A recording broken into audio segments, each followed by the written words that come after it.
Pog. All right. Hello, everybody, and welcome to episode 3 of the Titanforge podcast. I'm one of your hosts, Dratnos. Joining me, as always, is our other host, Tettles, Hey guys, welcome back. and our other host, Trell. Hi, Drynos and Tettles and everyone else. And this week we have special guest, Vitaminpee, I guess over there on the stream. Okay, so I guess welcome, Vitaminpee. Why don't you tell us a little bit about yourself, what you've done in this game, and yeah. Well, I main a Brewmaster Monk, and I like to play all the tanking classes. Some of the more recent things I've been doing, other than streaming on Twitch, are I've been writing articles for Raider.io. I decided to reach out to some of the players from different regions and, I don't know, give them some highlight and see if they have some information that they want to share and sort of connect people a little bit more that way. So we started working on a news section, and Raider.io found Dratnos, and it's been a really, really fun time. Yeah, so you and I are the two people who write most of the articles that go on that website. Yep. As it stands right now. Yeah. The face of Raider.io, even. Yeah, that's what you and I have in common, Vitaminpee. Then what you and Trell have in common is the brewmasteriness. And Trell, you and Vitaminpee have been, I guess, kind of brewmastering it up since Legion, right? Yeah, Vitamin and I go way back. We were maybe 3rd and 4th ranked brewmasters on Mythic Plus leaderboards for several months, just going back and forth like within 10 points of each other almost every. And so we've known each other since then, and we've been playing. So both of us were very sad to have to play Pro Warrior this season rather than our favorite class. Yeah, both of you have also taken a step back from raiding recently, right? Like, I guess Vitaminpee, you did it a couple months ago, and Trell, you've done it right after killing Unat a week and a bit ago, yeah? Yep, I'm done Mythic raiding for now, so I can have more time to do keys. It's hard to do both as well as work full time, so giving myself a little. Yeah, Very- it's really hard. Very reasonable thing to do, yeah. And then Tettles, I guess you don't have a thing in common with Vitaminpee, so Well, that's Mrs. unlucky. Tettles does have a thing in common with Vitaminpee, but I don't. I see. Okay. So this week we're going to talk a little bit about Beguiling, the new affix that's coming out next season. We don't have that much information yet. It was going to be on the PTR to be tested soon. It might be in the next couple days, but it hasn't been yet. So all we have is speculation, and there's some new information about it from an interview with Forbes magazine that Ian Hesychostas did. So we'll take a look at that. We'll talk a little bit about what our hopes and expectations are for the affix, but again, just a lot of speculating there. And really what you're going to hear from anybody about Beguiling right now is speculation. So nobody really has any authority on that except for the people who work at Blizzard. Then we're going to talk a little bit about the kind of the social side of the World of Warcraft scene, especially the high-end raiding and Mythic Plus scene, which happens to be the focus of the show, so that works out nicely, and is also something that Vitaminpee is very experienced on, having interviewed all these different people for the player spotlights. So that'll be that segment. And then we're going to close out with a discussion of the scoring system on Raider.io. How, I don't know, Mythic Plus is rewarded in this game and through third-party websites like Raider.io, and the progress we've made since Legion and where we hope that the system will go in the future. So those are our main topics there this week. I guess let's get started with a discussion of Beguiling, what we know so far. So here's what we have from an interview. This is the newest information we have is from an interview with Forbes. And we have Ian Hesychostas. So the question is, what is the new Season 3 Mythic Dungeon affix like? Hesychostas. Beguiling represents the minions of Queen Azshara invading the dungeons of Kultiris and Zandalar. There are 3 types of handmaidens that will be present in a variety of pools in different configurations from week to week. There's one that has shadow power, one that is arcane, and one that is frosty. They have fun, different effects that will change the way you approach certain pulls.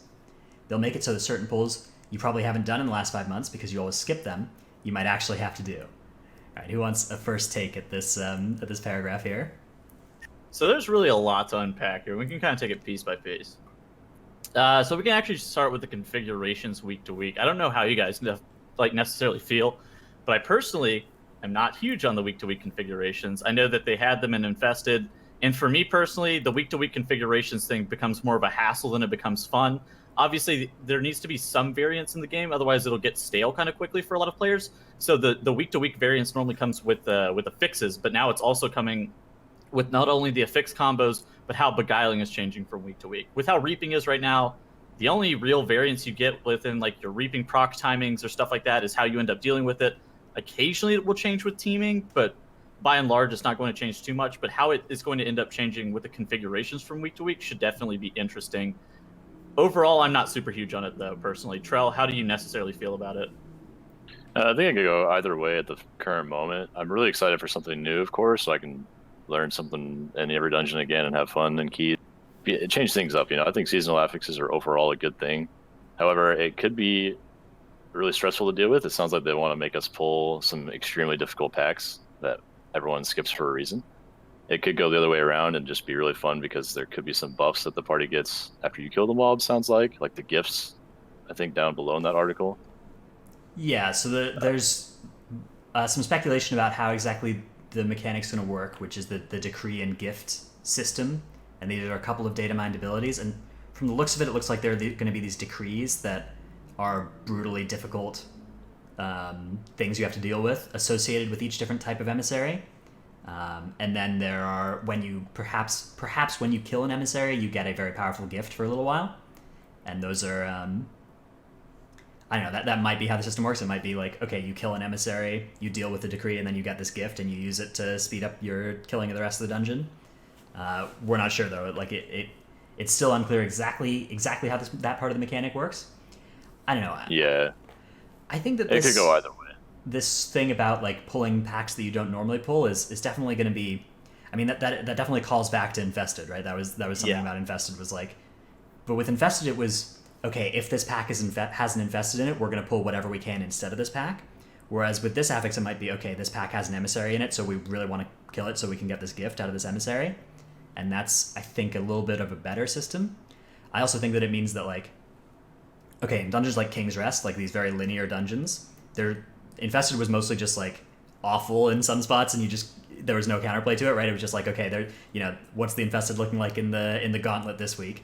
And then just one or two of those pulls would just be really, really slow because there was an Infested in it. But instead, if it's like, okay, there's an emissary in this part, that's not going to have the same effect, right? Because I always thought that Infested was really well suited to like open parts of dungeons like Freehold, where you see like 3 different paths you could take and you could make a decision based on where the Infested was. But if instead, like, it seems like Beguiling might be less vulnerable to the same problems when the dungeon is really linear. I don't know. Vitaminpee, I don't know if you have any opinions about Beguiling from what we know so far, or what you thought about Infested as a similar thing, but if you do. I didn't love Infested, honestly, because every week it was so different, and we would get definitely screwed sometimes with how the infested mobs would be, a mob that is non-CCable, and then it would also have the most health out of it, and so you would just have to take forever to kill that in that pack, so it was almost like doubling the entire length of those pulls. And it was, sometimes in places, the CC'd infested would be too close and it would get broken, and there would be all kinds of stuff, and it would force you to bring certain classes that could have even non-combat CCs, things that are like more sturdy, like Imprison and Sap, and then if it can't be Sap, well, have fun. But I don't know how I feel about Beguiling yet, because I haven't, seen enough. I think I'm just ready to kind of see more as we learn about it. But it seems like it could have some fun aspects to it. Changing it up every week might be actually more fun than I think. I don't know. Yeah. I don't have anything super great to talk about with Beguiling yet. I don't think it's necessarily a bad thing if we're like incentivized to pull packs we don't normally pull. Also, like, the Living Current pulls in Shrine of the Storm that nobody ever pulls anymore. Yeah, true. I don't know. Like, it's a question of like if we're forced to pull them, or if it's just like a good thing to do is to pull them, because then you're going to get a powerful reward from the Gift of Ajar. I think that those are a very different kind of like thing. Like if you can still skip them, it's powerful. just It'd be so powerful to offset the incredible health and like low actual like percent reward that you get from killing Keldis. Like if you're forced to pull her or something like that and it takes forever and you get like almost nothing from it, and then maybe the Beguiling isn't like that big of a difference to then speed up the rest of the dungeon. I don't know how it's gonna really work. Yeah, and it comes with like if it's either forced or like it can be forced and it can still be fun. Like if it's forced and it's fun, then it's going to be okay. If it's forced and then it's like so challenging to deal with, like if it'll end up wiping your run just instantly over just like trivial stuff like infested would occasionally do, if you infested too many mobs in a pack or whatever else, that was the reason that infested became super toxic, because if you accidentally infested like 3 or 4 mobs in a pack, you almost have to wipe and just like, all right, shroud past this pack, we can't even do it anymore. It's like, all right, just pack it up, we'll come back. Additionally to that, like, what if you don't have MDT installed, or what if you actually don't know where the mobs are going to be, right? Yeah, so that's a big difference between this has in common with Infested and doesn't have in common with Reaping, is that like you really need, like, if you're doing a high key and your first high key of a dungeon each week, you need to think about like you need to have MDT and see what the configuration is for this week, and that's not really something like not something that's associated with Reaping in the same way. Now with Reaping, okay, you need, like, ideally you were planning out where your 20% and 40% waves are going to be, and like there's pre-planning helps there. But if you didn't have the pre-planning, at least you did, like, there wasn't this component of what the dungeon looked like each week that you could just go in blind about if you didn't have the add-on installed. So yeah, even for people like us, where we run keys quite a bit in general. Sometimes we don't, but even for people like us, you might not have seen those infested mobs for 3 weeks, and so you'd forget.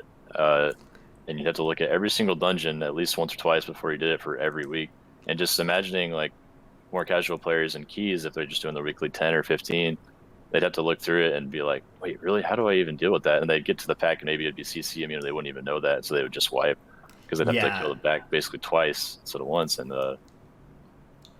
I think that was definitely, I think Vitaminpee had a great point that like much of the problem with Infested was the CC immunity / CC like importance of the affix, where it was all about like, okay, you know, you need to bring classes that have hard crowd control for the infested mobs, and like if you broke CC there'd be a problem. And I don't think that what we know about Beguiling necessarily has to be that way.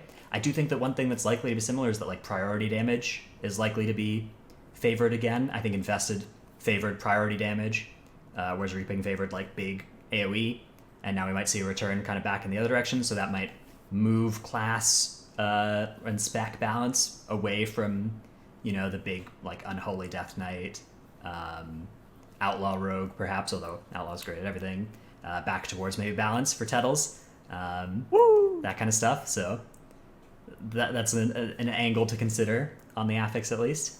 I don't know. Yeah, there's a lot to speculate there, and I think it just ends up becoming that, just speculation. We will definitely end up seeing how it ends up turning out, but I think we all hope that Ian Hosakosis with his fun comment isn't like a joking fun or like an ironic fun. It's like a legitimate, like, this is supposed to be fun kind of thing, right?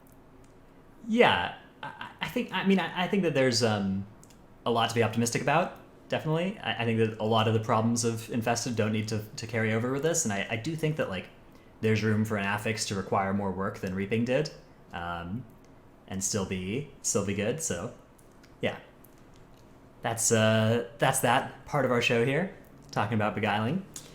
Let's move on to the social side of WoW, our next segment. This one, Vitaminpee is our expert guest on. So let's start a little bit, I guess, by setting the scene with the Raider.io, the player spotlights. How did that all get started? What's the story behind this, I guess, type of article that's been on Raider.io? So I guess rewinding pretty far back, I met Joe at BlizzCon. He was giving out T-shirts and awesome things for Raider.io, and sort of formed that contact. And it's like, wow, there's really a face behind Raider.io. This is so cool. And then a few weeks later, he was curious about how people were benefiting from the external views from Raider.io on Twitch. And so I know a lot of people and friends that are fellow streamers, so I reached out and asked some people like even Trell, and, you know, I asked some of my friends, like, hey, what kind of external viewership are you getting from Raider.io? I'm kind of curious because it seems like it might be substantial based on score, right? Because ever since he integrated the Twitch integration, from Raider.io to Twitch, it just seemed like there was a lot more traffic to people who are pushing higher and higher keys, right? So I sort of gathered that data, and then we got to talking, and I shared some of my ideas on how I think that there was sort of lacking this like voice and faces in the Mythic Plus scene, unless it's like you're like a streamer always. And I thought that we might be able to like sort of humanize things a little bit more and show that like, there are people working on this. Like we want to just spread awareness of different players and different specs and things like that, because I mean, that's really what makes Mythic Plus fun, is like the people behind it, not just inherently the keys themselves. So I pretty much just proposed, why don't we start highlighting some of the people who've been working really hard and making it happen with their score, and seeing if that will help their streams and things like that. So the first one was Barako Shaman, Elemental Shaman. Elemental Shaman at the time wasn't very, well used. It was sort of the beginning of the expansion. Like everyone wanted a mage, a DH, a rogue, things like that. And so at the time I thought, hey, let's highlight this. This is actually really great. I have a little bit of a bias towards Elemental Shamans. I love Elemental Shamans. I ran with one in Legion. I love their short interrupt. I love their utility. So I started with that and started writing articles, and we created the news section. And Jaw reached out to Dratnos and has been sort of expanding on all kinds of amazing ideas that he has. Like Jaw has a lot of really cool ideas for Raider.io, and a lot of really awesome people behind the scenes that are making it happen. And so pretty much just been doing that and helping with just ideas in social media and how we could expand to like a wider audience in regions and things like that. Yeah, so you started out with the Barako Shama, and then you ended up kind of moving. One thing that the Player Spotlight has ended up doing since then has been like a focus on people that we wouldn't necessarily hear about. So people that don't speak English, people that are from the Asian Pacific servers, that I know there's just not a lot of information out there about what is going on in the Mythic Plus scene in those parts of the world, and you kind of have gone on an odyssey to get that information for us and get that written down in the Player Spotlights through a lot of work. What caused you to want to do that, and then what's it actually like to to talk to somebody from the Korean servers or the Chinese servers and get the interview them? Oh my gosh, it's fascinating to me. I don't know. The language barrier definitely keeps us from hearing a lot of information about what they're doing and some of the unusual specs that they run and choices that they've made. It's like, how do we know anything from them if we can't talk to them? When I was deciding who I would interview next, in terms of healers, I was looking at the list back in, I don't know, was it like December or something like that at the time? And I was looking at the top world healers because I was like, I really want a different class. Like a lot of people are playing Resto Druid, and I just interviewed Edelweiss, and she's fantastic. And, that was a really fun interview to do. And I was like, well, I know a lot of Resto Druids, but I don't really know Holy Paladins, because as I was looking down the list, it was like this big long page of Resto Druids and this one little name, Pink, number 4 healer in the world for a very long time, and it was Kim Choko. And I was like, I want to talk to this girl. Like, I want to find out what she's doing. I don't play a healer. I find it amazing. It's very hard to play healers, in my opinion. And so I just went on sort of a really like big hunt to try and find people to help translate, and we got some help. And they don't even want us to like say their names sometimes because they don't want more people being like, hey, want to help translate this? Want to help translate that? Because it is actually a lot of work to translate between Korean and English back and forth, especially because we're not taking the Korean translation of, what she says or he or, whoever I interview and just immediately like saying, okay, well, here's what it is, word for word, what they're saying. Like, I'm going to take what they say, I'm going to weave it together and make it, a very cohesive article to actually like explain what they're saying in English in a way that we as like, English speaking readers like can digest. And then we need to translate that back to the original language, and that's where it gets really hard. And that's where we've had some really like awesome people step up to help and get it translated, because we're all doing this for fun. Like we want to know things, but it takes a lot of time and effort, and we have to even, you use the same spell IDs when we're putting in the WoW tooltip things into the articles, but it gets confusing if we can't quite figure out what they're saying. Like, what ability are they talking about? And if somebody hasn't been on the Korean client, like the Korean server, they may not know in the translation process that that's what they're telling me. And so we have to go back and forth a lot through multiple people just to like even clarify some of that stuff, and then get the final okay that yeah, you can publish this, and then make a Korean version or a Chinese version like we did with the Unholy Death Knight on Team D, Isne or YSNE. Yeah, that was the clip that blew up with the million DPS and Waycrest, right? It was the player who did that. That was an awesome moment. I guess one link to our show as well is that our very own Trell has been on the player spotlight. Trell, what was that experience like for you, being on there and I guess all around it? What was the interview process like for you? Well, I was honored to be there. Vitamin and I have been friends for a while, as we said, and she approached me early on. She's like, "Hey, you want to do this at some point and be one of my spotlights?" And I was like, "Sure." But I was doing really well in season 1, and I had lots of viewers and stuff. So she was like, "I'm gonna fit a few people in before you," and I was like, "That's just fine. Don't worry about it." So I got on there later, and luckily some of my good friends like Edel and Barack got on there before me, so I was happy to see them. Lots of people have gotten good attention from Raider.io, and it's been an overall great system for the community, I think. Yeah, kind of one of the things you realize, particularly like within the North American scene, is actually how small it is at the high end of it. How few people there are. That it's actually a small enough community that you can kind of know everybody involved in it, and that's pretty cool. And I think the Raider.io, like the player spotlight, does a good job of like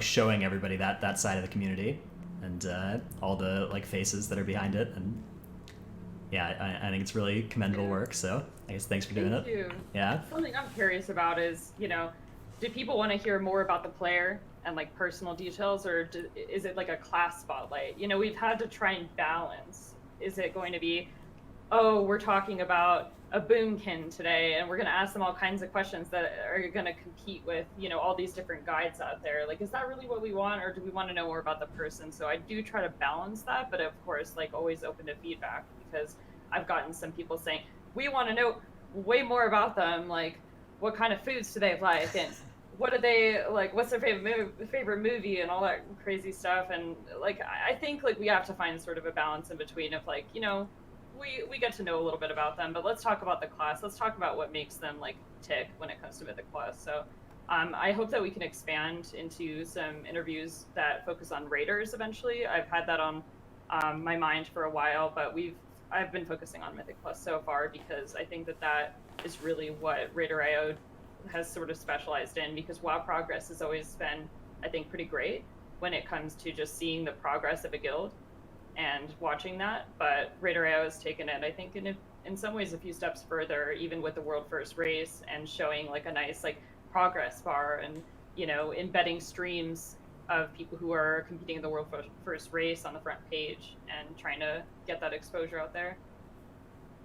Yeah, I think that moving in that direction, I don't know. It's tough to like the balance of like, okay, what are your favorite foods versus like what is the balanced rotation, like those two directions that you can move in with the player spotlight. Like there are always going to be people asking about or asking you to move more in both those directions, and you're never going to make everybody happy. I think you have a pretty good balance on it right now. Yeah. They can just go to that person's stream and ask questions, because every single person I have, highlighted has been amazing about answering questions to anyone who comes into their stream. Mm-hmm. Edelweiss is the only exception, I think, of somebody who doesn't stream, but I thought that she was really worthy of an interview, and a lot of people on her team streamed, like Undad and and Glix at the time, and some of the other players that she was playing with. So Yeah, I bet she would love it if you went into their streams and asked them to ask her various questions. That sounds like the kind of thing that would probably be really rewarding. Well, now she has a little, sort of almost FAQ thing in her about section. If you go to Edelweiss's Raider.io profile, it says, since I have such a large volume of questions, like, here's a few frequently asked questions and like answers. Basically, she just like says, this is what I do and that sort of thing at this point. So she's still been, sought out for questions, even though she doesn't stream. So it still helps in some way. Yeah, it is definitely mostly though like a spotlight of people who streamed the game, like with a couple of exceptions, which I think makes sense. Like that's going to be the people who are the face of it, or people who put their face out live playing the game. And also that's what Raider.io builds up, as you were talking about, is the through the featured streams of people with high score on all the pages. That yeah. Anyways. I guess, Tettles, do you have any thoughts here on the player spotlight, or any questions for Vitaminpee on it, or anything like that? I know we haven't really gone to you for a bit, so. I actually did have a question about it. Do you think that it would get more traction and more viewership in terms of like how many hits it ends up getting if you focus a little bit more on like the class as opposed to the player? Or do you think that I understand that it probably should be about the player and that's like the intent and the purpose of it, but do you think that it would be more like popular and get more traction if it were like maybe about more about the class, or like why they're playing this, or why they're doing what they're doing? I think in some ways, yes. I think though the main thing might just be if, maybe the first day that the spotlight is out, it goes like on the front page or something like that, just so like see it. But at the same time, I think that the content could definitely even be longer if we wanted to delve more into the class. It's just that we've looked at, at least Jaws looked at sort of the statistics and how like long the average person lingers on the page. And the average viewing, or I think it was, like the average viewing reading time or whatever you want to call it, was like 4 to 5 minutes. So if that's the attention span that we're looking at, I'm not really sure. So. Yeah, it's tough to hold people's attention. That's something that they don't really tell you, is that like you get such a small window of time to grab somebody's attention and get them to actually read the rest of your stuff. So awesome. Okay, that's I guess part of the social side to WoW. And another thing that you do, Vitaminpee, is you're associated with Big Dumb Guild now, right? The you're in charge of managing their like social media and everything. What's that been like? That was, I guess you transitioned into that role when you transitioned out of raiding yourself. Yeah. So BDG has been sort of developing. It's not quite there yet, and I didn't help this past tier of the 2 bosses because I was applying to grad school and working full time. So I'd say the experience has been pretty interesting because you can watch how an organization develops, an esports organization develops from like infancy, and how it has to actually go to become like a profitable organization that can support the players. So right now, working on that kind of stuff, and the social media side is definitely a large part of it. It's all built into marketing and things like that. And I think that there's a lot that we can do, but the main thing that's been really interesting is like when Battle of Dazar'alor came out, I had like a few hours notice, and they were like, yeah, let's just have you be social media manager. I'm like, yeah, that sounds good. Oh wait, the race is tomorrow. All right, well, I'm glad I went grocery shopping because I'm not leaving my desk the entire day. So pretty much at that point, I quickly like contacted everyone. It was definitely a stressful experience at the start because I was like, well, I know what I want to do, but I didn't have a lot of time to prepare. So I made sure that as many people as I could find in the BDG rating group, that they would add me as editor. And then I taught them really, really quick, like, you got to get Nightbot or MoveBot or any of those bots. And I will spend the whole day making your highlight videos and then making you commands, like, because that's something that you really want to see. That's part of social media, is like if people are coming into the stream and you're actually streaming the world first race in some competitive capacity, you want to have immediate things for people. And not every single one of these guys has mods, like just designated mods. Not everybody is, a full-time streamer and experienced and can honestly handle that much cognitive load of what they're dealing with competitively in the game. And then the thousands of people that might be watching suddenly, because there's a spike in viewership. And so there's a lot that you have to do with that. And, this is my first time. Well, that was my first time doing all of that stuff. And I think we have a lot of plans with BDG, and we'll see what happens. But it's been a really cool experience just learning from the start of the organization.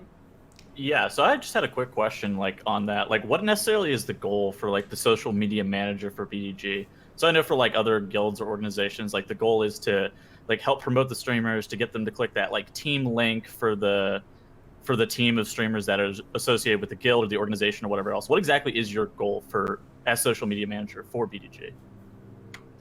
I want people to understand what makes BDG different and sort of the culture there.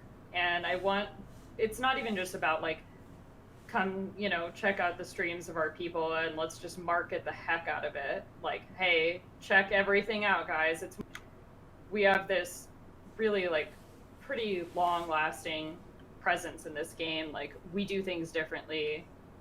It's a pretty awesome group of people. I don't know if you guys had the pleasure of meeting them all at BlizzCon, but I mean, they definitely are not what you'd expect from people who push for a world first race. I mean, they have a lot to offer, and I think that it's not just about the views, but just simply like, we're here, like, check us out, let's talk, like, they have a really good sense of humor. That's a huge thing about BDG is like the humor side. So we'll see what we can do, but I don't think that we're doing anything particularly differently, but I do think that it would be great to sort of shift into a more profitable experience so that maybe like we can send the players food or something, like things like during the world first race and things that we can do that, we're not on Method's level. We haven't become an organization like Method, but I think with the social media, it's going to be, at least in the future, a little bit more like maybe meme oriented and, just get to know the people of the guild,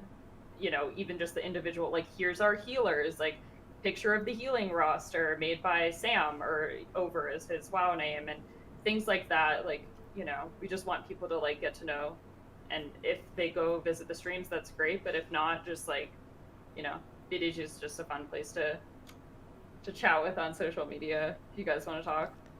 Yeah, it's definitely, you get the feeling that there's room for more than one like guild that's also an organization in the WoW scene, and right now there's really only the like, or historically there's only been the one for the past couple of years that's been like, big and established, and it's exciting to see, you try and get another one up in there, and we'll see what we can do. It's exciting. I don't know. The World First Race is always such an exciting time to tune into Twitch as well. There's all the streams, and whichever guild is like the most progressed that's currently streaming, there's just like an extra 10,000 viewers looking to watch them, and you see these huge influxes of people into channels, and it's really cool. So I'm looking forward to personally, yeah. I enjoy watching BDG like for a good week or two every time a tier starts. Even if I'm not raiding, I'll probably still tune in and hang out with some of my friends there, because not only are they a good high-end guild, but they're also just friendly guys for the most part, which you can't always say for a guild. Some guilds are kind of to themselves. But I'm good friends with Evade and Cherry, and so I always like to see how they're doing in their progress. Yeah, those would be the two that I would have mentioned as being the streams that I watch at the start of Prog also. Yeah, awesome. Okay, so that's the social side to WoW. That's been our segment about that. Let's move on to talking about our final topic of the week, which is, I guess, again, kind of Raider.io associated, which makes sense because Vitaminpee is Raider.io associated, as am I. Although we obviously don't speak for Raider.io or anything. We just help we write articles that go there, and we aren't involved with how the score system works or anything. We're just avid fans of Mythic Plus and Mythic Plus scoring, so I guess that's an important thing to get out there. So as it stands right now, the way that Mythic Plus is rewarded by, I guess let's start by talking about how Blizzard rewards Mythic Plus. There's a feat of strength each season for doing every 15 in time, and that's it as far as I know for and I guess you get more loot when you do a higher key. You get a 40% chance of an extra piece of gear per keystone level above 10, so that's another compelling reward, enticing you to step foot into some plus 25s. You just open your box and your bags are immediately full of base 400 bracers. You get to go visit the scrapper more often between every dungeon. So that's that's on the Blizzard. I don't know about enticing. I think that's more of a. What do you mean? You don't like getting Kind of a hardened nice downgrade, Tempest you know? Hides and Mist Scales at a much faster rate from doing higher keys? That's frankly shocking to me. So Dratnus, do you do 25s because of the dank loot that you can scrap and all the disenchantables that you get? yeah, that's it, man. Expulsum really like when I get out of bed each morning, I'm just thinking, how many Midas talismans am I going to get to turn into Expulsum today? Um, that's the World of Warcraft experience that I'm all about. But for some people, it's not all about the loot. For some people, they want there to be a progression system, a leaderboard of some kind, and really the best example of that we have is the Radar.io like score system, where you get assigned a certain number of points when you complete a dungeon. You get more points at the dungeons in time. So like doing a 26 in time is worth 466 points or whatever. Doing a 27 out of time is worth 435 if you're close to the timer. We didn't need that. Yeah, and then we see that like, okay, every character has a score associated with them, based on their highest scoring run of each dungeon, and right now the highest scores we have in the world are 4,166, owned by some ridiculous players from the United States on Illidan, and that goes all the way down to, to 0, depending on how little or how much Mythic Plus you've done. So that's the state of, I guess, incentives for doing Mythic Plus as it is right now. Is pushing your score is the main thing that like you can do and that you can use to track your progression in the game. What do you guys think about this system of Mythic Plus rewards? Well, I think for one, it's fantastic for competitive players so that they can constantly compare themselves to others and see how well they can do, and see if they can hit number 1 every week or every season or whatnot. And 2, it's a good way for any player to see what the best players are doing and see what they did in their key, like what time they made in the key, as just like a nice tracking system, as well as what gear they may have worn or what talents they had. Azurite's really important this expansion to look at on Radar.io. So like if you're going to switch classes and play an alt or something, you can just look at the top outlaw rogue or something to see what he's doing, and step 1's already complete in your journey, you know? Yeah, it's definitely it's way better than it not existing, I think, is the score model, and like getting to like look at each of these runs. Like you can look at this 26 at Taldazar and see what talents everybody was running and trinkets. Now sometimes that like the talents are based on what they logged out in, or whatever, so sometimes it looks a little weird, but for the most part it's pretty accurate like way to just see what people are doing in Mythic Plus, and kind of just makes it a little more transparent what's going on in the scene, which is really cool. Kimbo is 422 eye level there. I think that must be a bug. Nope, that is not a bug. I think he's actually 422. Yeah. Wait, he's actually? Oh my lord! He's and the man also has a lot of sockets. I've played with him. He's very very good, and also very very geared. And yeah, that's the kind of thing you can see from this. I mean, at this point in the season, everybody can have a lot of gear if they've been like going hard at it, but he takes it to another level. He has like some like 425 socketed BOE action going on. Oh wow! Yeah, Dedication. It's awesome. It's incredible to see. Yeah. So I guess that's kind of what there is right now. Is if you want to like have something to benchmark yourself off of, if you want to have something to aim for in Mythic Plus, the best way, or the best thing is a Radar.io score, right? Like you can, that's a number you can look at and you can be like, all right, I would like to make my number higher, and then you can like look at your profile and be like, okay, I need this dungeon. This is my worst dungeon. Let me see if I can find a group to do, siege plus 20, because my siege is a 19 and that's my lowest dungeon, or siege plus 11, my siege is a 10 and that's my lowest dungeon, whatever the case may be. And that's like the way that you can do higher keys and like push yourself. And then okay, so I guess where we've come from with this is it used to be WoW progress, right? That used to be the way that we measured score. And that system had some problems associated with it, right? I didn't play too much back when WoW Progress was the system. I was a much more casual Mythic Plus gamer, but I know some of you did. What was going on with that one? Yeah, so back in the olden days of WoW Progress, this is also before you would deplete a key on non-completion. So this is like way back. This is like way back in the day. So it's like Nighthold time or so. I think ish. This is like before they changed it. So they would score you based on your highest completed run in or out of time, and it didn't matter. So there would be some runs, like notably to me, there was an 8-hour Upper Karazhan that was ran by that Meow Chan team in Europe, and then in addition to that, there was like another like it was like a 7-hour like lower or something ridiculous that was run by Relic. So that was a thing, and it was just super toxic because you'd have people doing like I don't know what was like high at the time. I think it's like a 27 or something stupid. A 27 8-hour dungeon that they would just sit in all day and just with like AFK and stuff like that, because it would score you based on just like the completion of the dungeon, not if you did it in time or anything. So then Raider.io eventually came out, and it scored you based on like completing it was the most important thing, and then like dungeon level was kind of it was also important, but it was a little bit more secondary because completing it was the most important part first and foremost by and large. So everybody very quickly swapped over to Raider.io because their scoring system was vastly superior to WoW Progress at that point. Yeah, so that's the main thing, right? Is like if you did a 27 in 8 hours, it would not be worth as much as like a 25 or a 26, whether in time or not. And that's not so like we can see that 26 in time is worth like the most points of any run is a 26 in time right now, and these 27s out of time, for instance, some of them are close if they were close to the timer, but they're not like once you start getting to an hour and a half, it starts being worth dramatically less points than the 26 in time.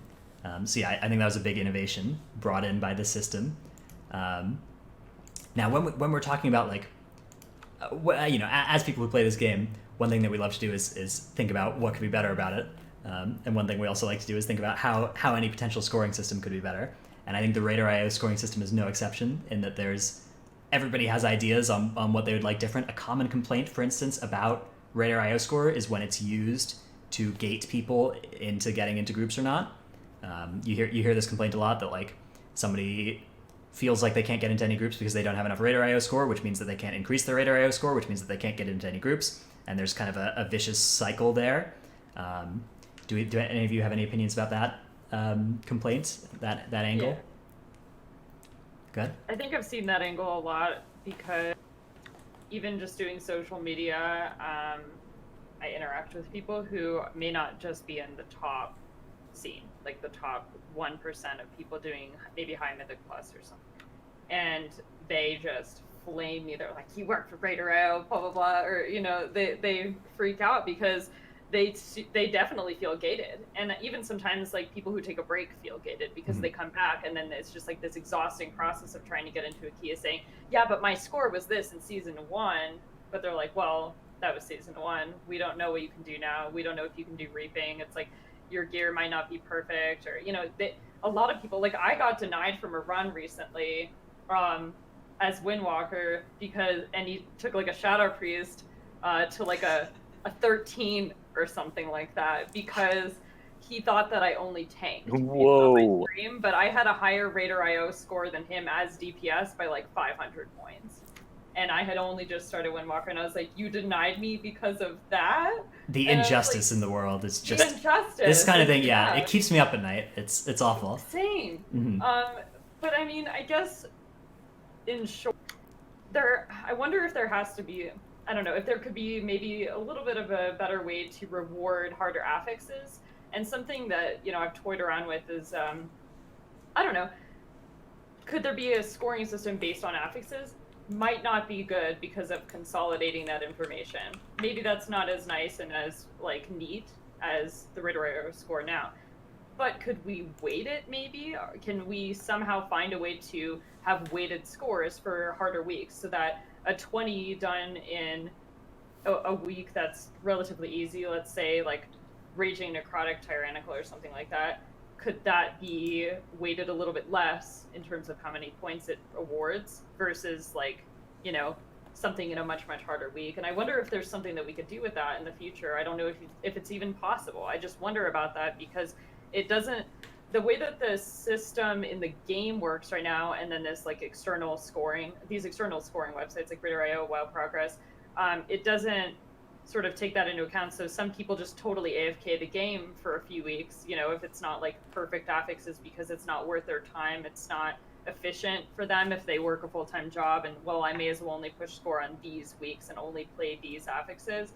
I think that where we are right now, and it's not even a Raider.io, particularly like a Raider.io issue, it's more just like how everything is sort of looked at. Because even WoW progress, I think, I haven't looked in a while, but I mean, I'm sure it's similar. I mean, it's not, the affixes don't have a weight. It's just, if you get this level key done in time, then it gives this many points. And we constantly hear complaints about the, I don't know, the sort of the scaling of certain dungeons, like Shrine, how you have all these mini bosses and things that, or the deep sea ritualists that have so much health, but you're not really awarded that much % for the amount of time that it does. So we end up skipping all the stuff, and we're already trying to work around some of these like inherent issues with even just like the % system or the count system, as we could say, like in just MDT and runs in general. So I just wonder if there's a way to account for that from our own control, that, you know, maybe if we can't change the way that things are in Blizzard, and, you know, oh, like this class is OP or this is OP and this is not, and these affixes are totally like not scaled well, or these are great. Is there something that we could maybe do about that from like a numbers point of view? So that's sort of what I'm thinking. Do you have thoughts? Yeah, so let me hit this back first. So first off, I think the Raider.io scoring system is significantly better than the WoW progress system. And I think the reason that there hasn't been like a major change is that there's no clear-cut thing that's like, oh, this is way better, right? Mm-hmm. So I think that's why we haven't seen a change. Like the Raider.io scoring system would work if the game was perfectly balanced, though, in a way of like all the affixes are balanced, all the dungeons are balanced, all the classes are balanced, the whole game is balanced. But unfortunately, it's not, or it never will be. So there are other ways of doing scoring that can alleviate that, but I don't think that any of them are like so substantially better that it, like, because if there was something that was significantly better, I'm sure it would have already been proven, right? So there has to be a better way of scoring, but there also is like another question of, should these runs be scored? Because like you said, these people chill and do an LFG for 13s or whatever, or using score as like a way of flaming other people and whatnot, which is also very interesting. So there's been a lot of pros, because it keeps people like us playing, because we see it as like motivation to keep going, right? And to grind and to push really hard and stuff like that. But then like lower level people are using it to almost like bully others, because it's like, oh, you're bad, LOL, decline from my group. Yeah, I don't know.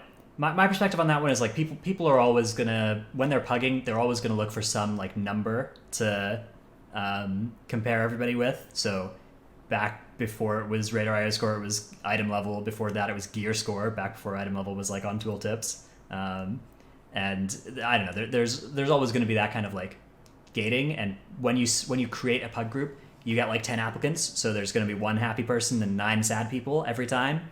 And the 9 sad people are always going to be angry at whatever metric they mathematically were below that person, the person who ended up getting in. So I don't see the Raider.io score being used to deny people getting into groups as an actual problem. I think that's like whatever's, if Raider.io went away, there would be something else that people that were in that same spot. It would probably just be item level again. So I think that's my perspective on that one. I think the affixes one is an interesting discussion, right? Because like we see this dynamic of push weeks and dead weeks. Like right now we're in a week where doing a dungeon on a 24 in time is pretty impossible, whereas last week people were doing 26s in time, at least 25s, 24s, that kind of stuff, much more readily than they are this week. So based on what affixes are active, you might see a 2 or 3 level difference in how high the same group can do keys. And what effect that ends up having is it means that like on those weeks where you can't do keys as high as previous weeks, there's little incentive to play for Raider.io score, right? You're unlikely to be able to increase your Raider.io score. So if that's what you're playing for, there's not, like you're going to play less those weeks, and you're going to play more on the weeks where you can do the highest run of a dungeon. And yes, like Tettles, there probably is a way that you could design a score system that like weighted runs based on different affixes and like gave you points for doing dungeons on different weeks, that kind of stuff. But at that point, you're sacrificing like simplicity. You're sacrificing how understandable the score is, how easy it is to make sense, and I'm with you there. Like, because you'll end up like applying like almost like an arbitrary modifier from week to week. And some comps are just way better into other fixes. Like Brewmaster Monk was like really good into Infested because they have a paralysis, right? So they might be affected less by paralysis specifically, or by Infested specifically, right? Like maybe even a whole season worth, right? Yeah, it's true. They had one of the 2 universal CCs. The other was blind. And they also had a tool for separating it out quickly with Ring of too, Peace. Yeah, Ring of Peace is huge. Good tank. That was massive. What you could do with that against Infested on both ends, right? On the Infested mobs and on the spawns of Cahoon. Although that wasn't that like the Infested was obviously active every week of that season, so that wouldn't have been something that changed. Yeah, I mean, I was just pointing out how some but like I don't know, Moonkin with trees, right? Moonkin with trees on the and product, right? Soothing against raging, that kind of stuff. Yeah. Those effects, subtlety rogues against bolstering back in season 1. Subtlety rogues were kind of just broken always though. So yeah, I think you're right. I think at the end of the day, like right now, the nice thing about the system is that it makes a lot of sense. But if as you try and add more things to make it fairer and to give groups an incentive to push on non-push weeks, you will end up having a score that's like, okay, my dungeons go into this box, and then like some math happens that I don't understand, and out comes a score. And I think that's a drawback that is bigger than the gain you'd get from that. So a question I want to pose is, do any of you guys think that there is a system that's better? Because we know that while like the in-game model, they're going to want to add an in-game leaderboard and give some rewards for us doing keys and stuff like that. Do you think there is like necessarily a system that should be better? I know in our document we wrote down a couple of ideas. Just some of them listed are top run of that dungeon on 3 separate affix combos, scoring every week, top completion, which is the current system, a potential MMR system, or have some like level of decaying with like your score. Is there any system that you guys really think stands out as like a better system, or like the best system out of all of these? Or like, do you have any other ideas potentially? I think they could potentially balance it out season by season and like make the really hard weeks plus 15 to 20 points on the runs, and make the really easy week minus 10 to 15 points on the runs or something like that. That being said, they'd have to create an algorithm to balance that like every single season, and have to change it up maybe week by week to see who's doing the best in each run. Yeah. Tettles, are you okay? No, Do I I'm get a little okay, closer to the man. camera? Anyways, yeah. Yes, I think that on Blizzard's end is really where the like incentive or the fixing the push week mentality comes from. So I think that like Blizzard has the ability to add the kind of rewards that would maybe surpass Raider.io score in terms of what people would play for. Like if you added titles, mounts, transmog, that kind of stuff, the kind of stuff that you get in each PvP season, and then you keyed it to like, okay, do a 16 of each dungeon and you get the bracers of the elite set, and then do a 17 and you get the belt and the the boots or whatever, and then do an 18 of each dungeon and you get the chest piece, and all the way up to doing a 20 to get the shoulders and the tabard or whatever the prestigious ones are. And then maybe you give like a title for doing all the different affix combos at a certain key level, at a certain score, that kind of stuff. Like just by doing that, you would then give people an incentive to play, even on weeks like this week, where right now we're looking at a week where we get our keystone out of our box, and it's like for me I got a 23 out of my box, and just 23 is really hard this week. It's slow. Like timing a 23 is something that you try and fail at a couple times before you end up succeeding at it this week, whereas last week it was something that you mostly could succeed at in most dungeons. So yeah, it's I think that it's not on Raider.io to remove the push week problem. I think that's a Blizzard problem to solve. I agree. I don't think it necessarily has to be a leaderboard. I think like a reward system like there is for PvP, in addition to a leaderboard, would be a good way to do it. Yeah, I think score decay would also help alleviate a lot. Like if you don't do any, like I don't know, if you don't do keys like relatively close to it within like the next 2 weeks or whatever, I think 2 weeks seems like seems like almost a little bit more appropriate, because you shouldn't have to do keys every single week to keep up your score. But if it was like every 2 weeks or something like that, or if you didn't do a key like even close to it, I think that seems like a little bit better. It's like it adds a decay system, but it's not like a full-on MMR system, right? It doesn't de-incentivize you from playing with your friends. Okay, so it's like you do a 25 a Taltazar, and like in order to keep the score from that, you have to do at least a 23 in the next Yeah, you couple have to weeks. do it. Yeah, within the next 2 weeks or Well, something. I don't know if I like that, even but if it's an idea. I mean, it forces you to play a lot, right? Which I don't know. Yeah, if I'm I not sure that's a necessarily good thing. Yeah, dude, you gotta play a ton.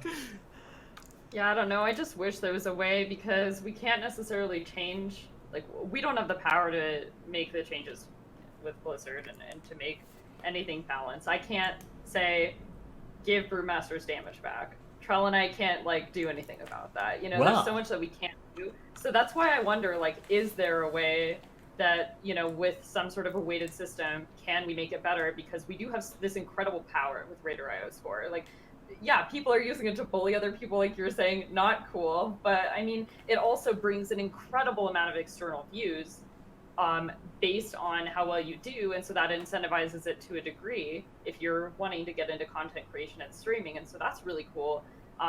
But it's like, there are all these great things, and can we use that power to sort of balance in our own sort of way? And that's the thing that just like I keep coming back to, because it's just like there's so much that I think that maybe we could do, or, you know, account for, because we can even see statistically on the website how many keys get completed during this week. It's really hard to tell, because, you know, the other variable is that people don't have incentives to play in these more challenging weeks and to push keys per se, right? So we may have like a pretty like big, you know, error there with I guess the data, but at the same time, we can technically see the highest key chested every week for a specific affix, and there has to be some way to sort of quantify that. There has to be. That isn't just some super random, some numbers go into the box here and come out here magically, and this is how it is. I think there has to be some sort of like even slight variation that could account for some of that feeling of like,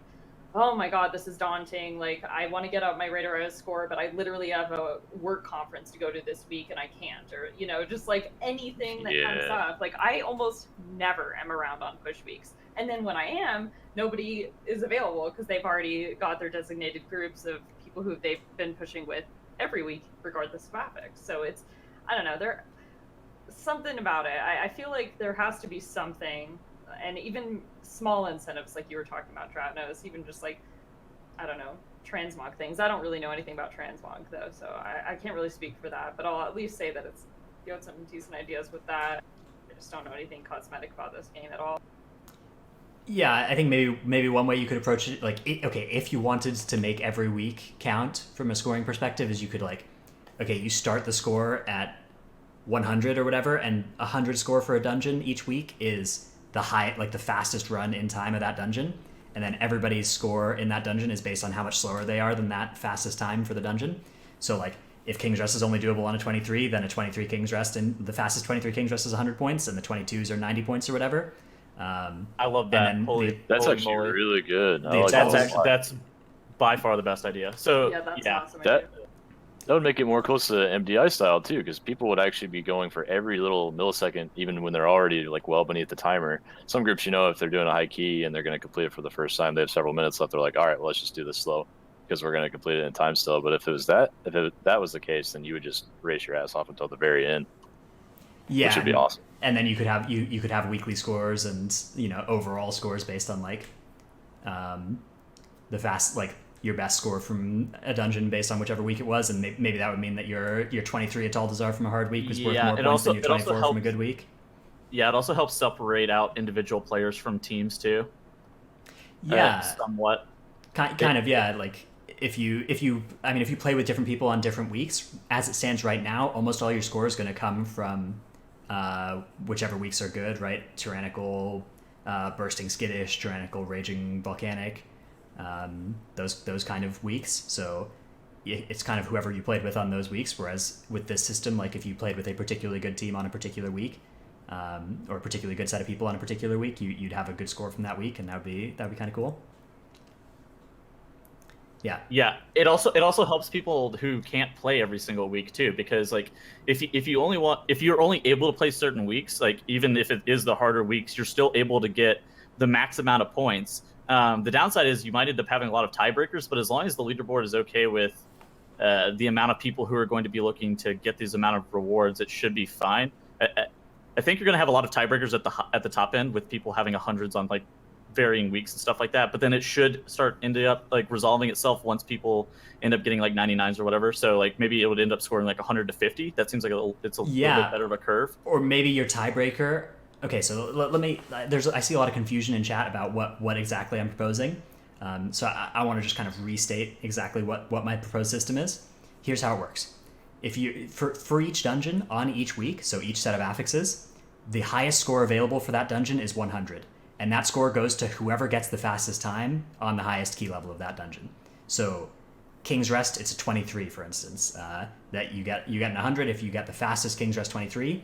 And if somebody beats a King's Rest 24, then that becomes worth 100, and everything else loses some points below that. A Taldazar doing a 25 is going to get you the 100 points, or a 26.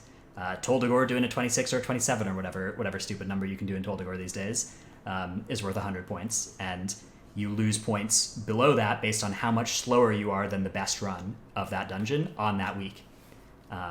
That's the big discrepancy, though, is that it's only weekly and it resets every single week, so that everybody essentially should have equal footing from, like, they can play their best comp, right, and try to get the most points during that, like, their best comp suited for the affixes, and they can try to get the most points during that week and stuff like that. It also incentivizes players to play during less prominent weeks, like explosive and stuff like that, right? Where it might be a little bit more challenging, but if your group is more coordinated, there's definitely a reason for you to go out and try to get those 100 points or 50 or whatever else you're trying to get, try to get the top like 100 runs or whatever for that dungeon for that week. So that's a really good way of doing it, I think. Dradnos. Thank you. Yes, I am very, very smart. Yes, thank you. r/I am very smart. Yeah.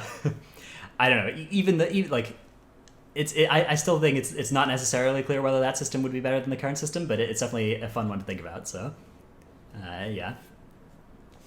Okay.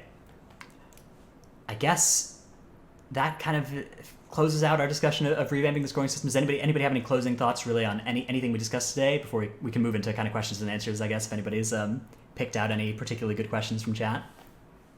Before we move on, I was going to say, when we were talking about the lack of entry into Mythic Plus, like when someone comes back to the game or someone's new to a class and they can't get into a key, I think the only way to really fix that would be Blizzard managing their own way of averaging a group in Group Finder.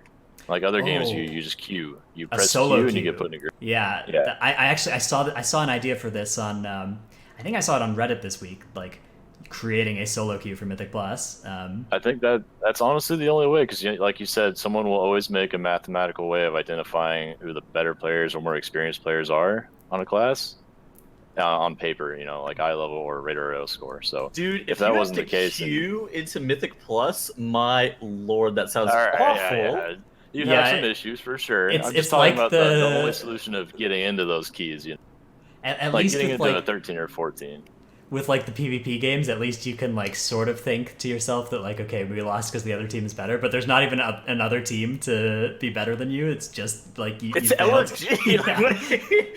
It's RNG LFG, dude. Yeah, sign me up. Get me in there. On the other hand, still make your own pre-made, of course, but you also have the option of doing a solo queue. No, yeah, of course not. Like, no, I don't think anybody would suggest getting rid of what we have now. It's just adding in addition to that, like a solo queue with an MMR associated with it. I don't know. It's an interesting idea.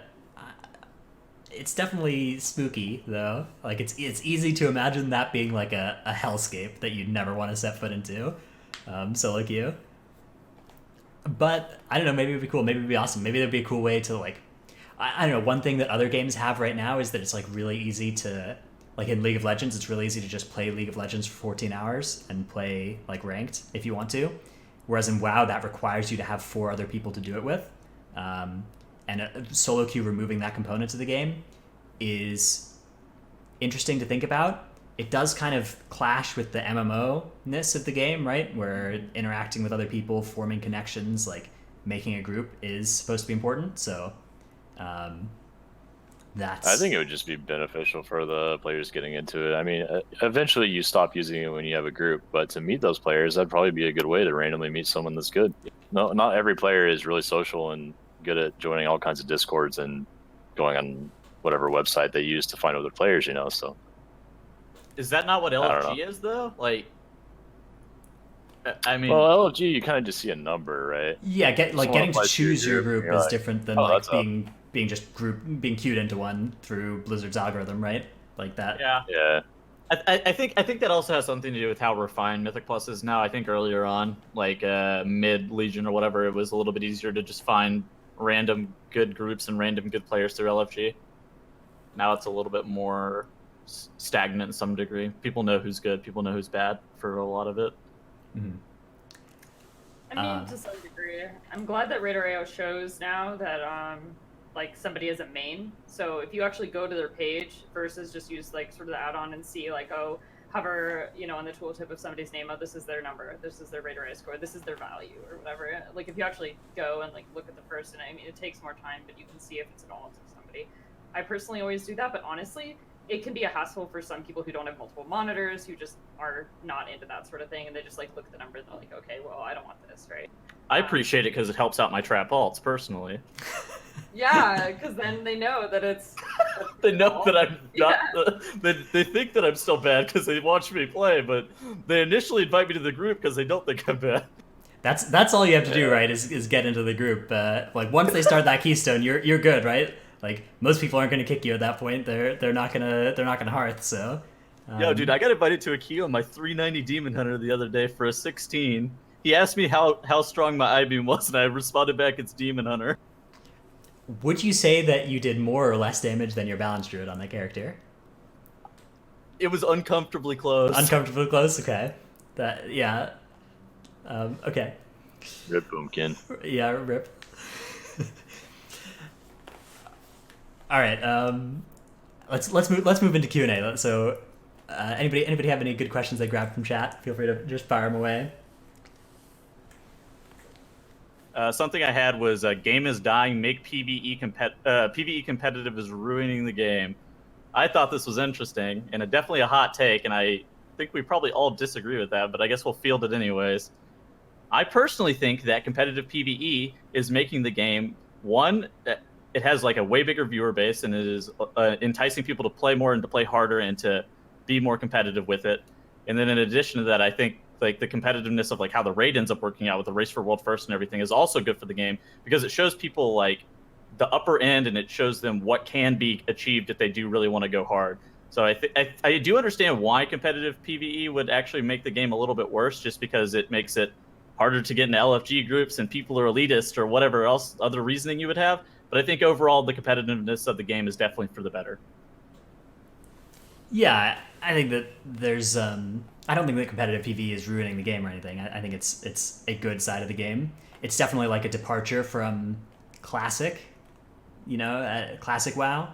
Like this kind of, you can see where the game is branched in two different directions. Like the world first race and competitive Mythic Plus and the MDI are just a very different direction than classic had. Classic sort of had a world first race, but it was about time investment and commitment to players and like being knowledgeable about what you're supposed to be doing with your time, whereas retail is about execution and mechanics, and like it also about time investment and preparing the right characters, but the execution and mechanics end being much more important in live than it was from classic. So I don't know, I think that it's fair to say that like, okay, the RPG component to the game, like if that's what you like about the game, if that's your thing, I think it's fair to look at competitive PvE and be like, okay, this is causing the game to be designed in a way that is putting the RPG on the back seat, and that's reasonable. But I think that that part of the game is what I love, is the competitive PvE. So I would disagree with the person who wrote that. I would agree with you.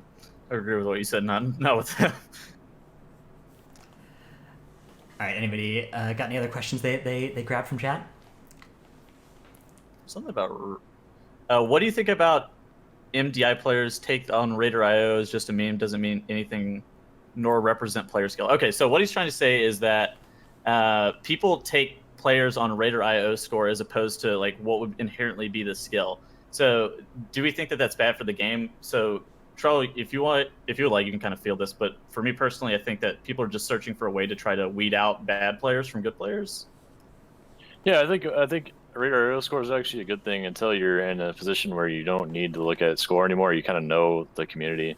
So like in my shoes, I pretty much know most people in the North American community at a high score. I mean, there's still a few I haven't played with now and then, but until I got to that point, score was a really good indicator of their initial success and how they got there, perhaps. And then you could look at what groups they were played in to get to that point and decide, maybe they were brought in as the fifth for this, or were they a core part of that group? And you can kind of tell from there how they're doing. And then really you figure out how good they are once you actually play with them. But it is a good starting point and a frame of reference for sure.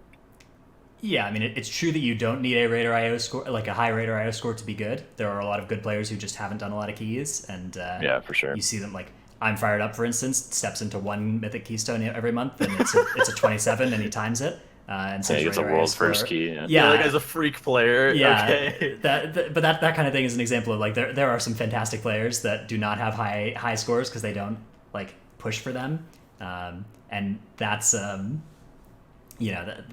that's a good argument. But like if you are a good player and you push keys a lot, like you're going to have a good Radar IO score. That's just how it works, right? You're doing high keys, you're timing them. That's where you get Radar IO points from. There's not a secret middle step that you can opt out of doing. That's just all there is to it. So, yeah. All right, Vitamin P. Do you have anything from today's episode that like any topics that you'd like to cover? Anything you'd like to discuss here before we close out the show here, or any questions that you saw that you'd like to talk about? Well, I get a question a lot, actually, not necessarily in this chat, but just in general. A lot of people wonder how I select for Radar IO player spotlights.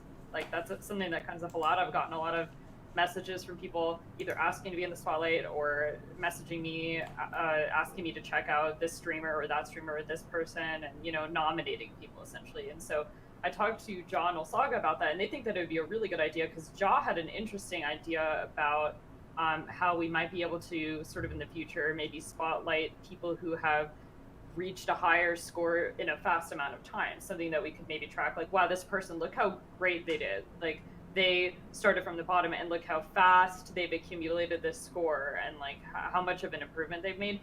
Whether or not we can actually really track that right now, I'm not entirely sure, but we did talk about opening up maybe like a nomination period for a spotlight or two, and to help people, because there's a lot of really good players in the community. They might just not like either have their streams linked to their Radar IO and have that integration already set up, or there's all kinds of things like that. But just to sort of like open it up, basically the way that I select my spotlight interviewees is I track all of you guys, basically. Like I look at all the different classes and the DPS, tank, and healer, and you're just dying right now.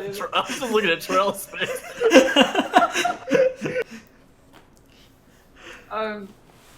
So I do track a lot of the people through Radar IO. Like I do every day sort of just look at, who's streaming and what's going on, those kinds of things, and sort of get an idea. And I don't limit myself if I think that a player should be spotlighted that's in another region. So that's where sort of, the Korean spotlight and the, Chinese spotlight, like all those things like sort of came to be, is like I just didn't want to accept like the language barrier, because those players, like, we wanted to hear something from them and not just say like, well, okay, so we want to do a Holy Paladin interview, but the next best Holy Paladin after Kim Choko is world like 50 something, and she's like number 4 in the world amongst a bunch of Resto Druids. It's sort of like, yeah, there's some merit involved. Like the person doesn't necessarily have to be like the number 1 player in the entire world for everything, but there's definitely sort of like a process that I come through to see how I can give people different content and stuff like that. But yeah, feel free to give us sort of your nominations and things like that. We'll probably open up like a more official period for that, but that's just a question that I've gotten a lot. So yeah, I definitely think that the one player spotlight that everybody's waiting for is Trell Part 2. I think that there's a lot to learn about what Trell's been up to for the past 4 months. And Trell Skior. I think that, that it's time that we hear from him again in the player spotlight. And honestly, I would be fine if we alternated between Trell and non-Trell player spotlights on a kind of like 1 week Trell, 1 week Trell, 1 week somebody else. basis. You So can tell that's us my about main Trell suggestion. Bear. Yeah, The Trell Bear. I've played with Trell Bear. I've played with Trell Bear.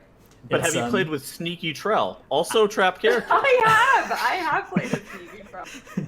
Sneaky Trell? It's He's tough. getting there. It's tough to tell if you've played with him. He's just so good that like sometimes you just kind of don't notice that he's in the group. He's just so sneaky and stealthy that And sometimes when I feel like leaders, you just I feel like I was in a Yeah. 4-person group, but it turns out that the Sneaky Trell was there the whole time, just in stealth. Wow. Unlucky. Yeah. So that's my helpful input for your Radar Spotlight series, Vitaminpee. I'm happy to help. My consultation fee will be in the mail. Okay. Man. I guess that's all we got here for this week. Thanks so much for joining us on the show, Vitaminpee. It's been really a pleasure to have you here, and thank you guys. thank you Trell and Tettles for being here as always. Appreciate it. We'll be back next week. I guess maybe next week. We may or may not be back next week. We've got to figure out exactly what we're doing. It's going to be the same time as the MDI, so we'll be sorting that out. We'll be figuring out exactly what the plan will be. So stay tuned on our Twitter. If you're not following us on Twitter, you should be. We're at Titanforge WoW. And if you would like to, listen to us on your commute, for instance, if you're watching this on YouTube or on Twitch or something, and you'd rather listen to this audio only. We should be on iTunes, Spotify, anywhere you can get a podcast. You should be able to find this show.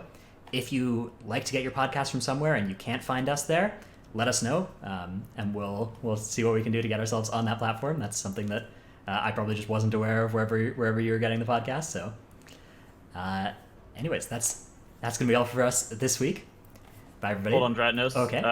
Stubkill, thank you for the Twitter follow. Okay, Stubkill. Big shout out. All right. Love it. All right. Bye, everybody.